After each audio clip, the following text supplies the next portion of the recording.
Okay, so this is what I've got so far. It's all on wheels. Got rid of the tripod base.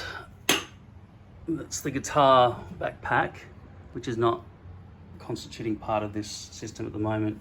So underneath here, I've bolted on a kind of metal bracket, which is tight, so that thing's not slipping off.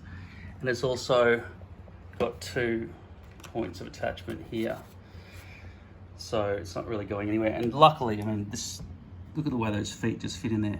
It's actually protruding down below the travel area, but whenever you drag this thing on wheels, you have to tilt it backwards anyway, so it doesn't really cause too much jiggity. It's fine. It's really quite perfect, actually.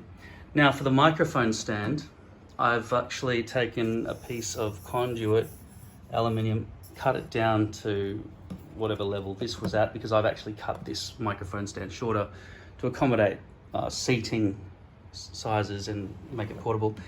So this comes down to here. Now this internal hole can't go down any lower than this top screw now. Now I've made sure these screws are at least wide enough for me to be able to put my fingers in, but obviously with this bit here, without detaching everything, I couldn't get the head of the drill to go in on a straight angle. So I lifted it out and detached that and then screwed that in separately, and coming off a bit of an angle, but it doesn't matter. I can still get my hand in there and pick the whole thing up sideways like that, which I often have to do, especially on stairs. When I'm on flat, I can roll it, but if there's grass or stairs, which often there are, I've got to do that.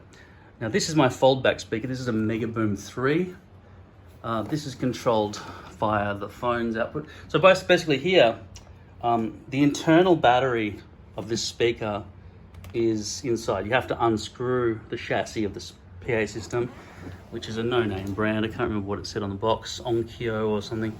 I don't know. Crest maybe? I don't know. I've seen this exact appearance speaker on eBay and stuff, but this was $75. I got 2 of them, 150 I think, because I was just selling them out of Officeworks. Instead of 150, it was 75. Bargain. I got 2 of them, so that's awesome. You know, I've taken the black and white wires just with alligator clips internally, which is a bit shoddy. It's not soldered or anything, but it's holding together and giving me a nice 12-volt output here from this female barrel connector, which plugs into this male barrel connector, which is male to male, and that plugs into my mixing desk, giving it the 12 volts it needs, and it's super powered now. I mean, without this, I don't have an echo effect on the microphone. That's about all I was missing. So I don't really need this except for the echo effect on the microphone. So it's massive overkill. If this thing had reverb instead of just that stupid echo, I wouldn't have had to connect my mixing desk, but now I have. In terms of the fold-back speaker, this does do pretty well. If I just press play up here, I made all these backing tracks, by the way, with an awesome menu system too. They're all medleys as well. So if I just turn the volume up here, I've got everything plugged in through the microphone input here. So that's all of these. All these other ones are completely unaffected. I've decided to go in through the guitar input rather than the audio input, just so I can avoid the bass and treble here. So I'm going in through there. It's just the one knob. So this thing is effectively giving me no effects. It's just a speaker, and the main volume's here. It gets really loud. Now if I just turn that down a bit and give you the fold back speaker, it's coming out of this. So if I can turn the mains off completely. So that was all just fold back. That's just the fold back speaker. Okay, and I was a bit worried about the microphone stand inheriting some of the vibrations from the speaker, because once upon a time I did shove it down a hole that I built for the microphone stand to go into to make it even more compact, and it was just causing extreme problems because the microphone was picking up all the vibrations from from the speaker, from outputs such as that. But I've overcome that by having this external now.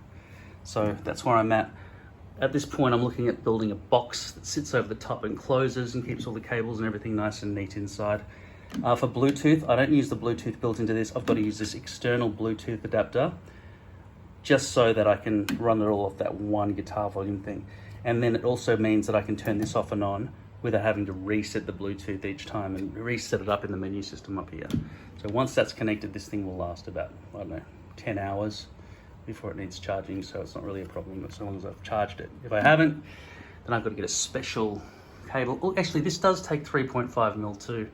Yeah, I could do a 3.5 mil output and go straight into a line in there if I wanted to. In fact, using this exact cable here. In fact, I could probably bypass the entire Bluetooth system by simply doing that right now. I just turn this iPad upside down and just go straight in with that. It wouldn't even be Bluetooth anymore. Obviously that's the sockets on the other side. But yeah, that's cool. Get rid of Bluetooth. Piss that off. Beautiful. So now everything will just go straight in through there and into the guitar volume. And to power off the battery, off everything, just get rid of that. And that.